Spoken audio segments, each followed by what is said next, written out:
another day, another gold. Ayan. So, may nagbebenta sa amin ng 24 karat na pendant. 24K.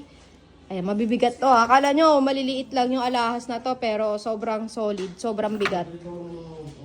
Okay. So, ito naman 14 karat. Ayan si sir yung owner. Sir, taga-saan ka, sir? Dagupan. Dagupan. Ayan, so, andito yung mga kasama niya, talagang ano sila, isang buong team. Yan. Isang buong team sila. So, sa 24 karat natin, ito, nakuha natin siya ng magkano nila? Isa na, ayun.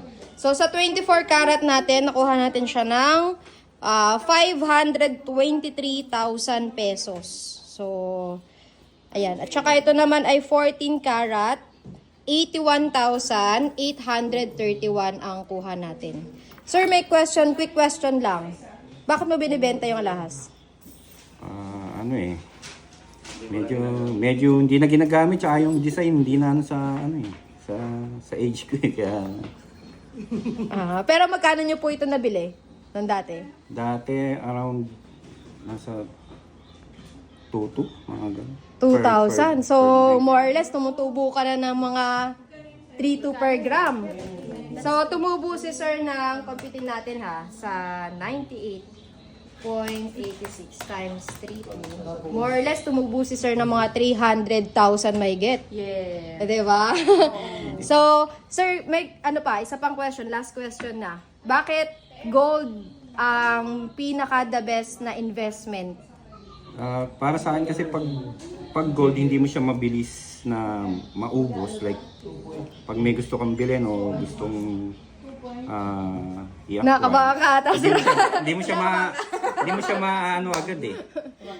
Makakasas tumataas yung value niya. Yun ang kagandahan ng gold eh. Yun. So, done deal na tayo, sir. Yes, done deal. Done deal. Go na. Done deal. Done deal for 604,000 pesos. Yun. Thank you so much, sir. Thank you din, madam. Thank you, Hindi. Ito kasi, sir, 300.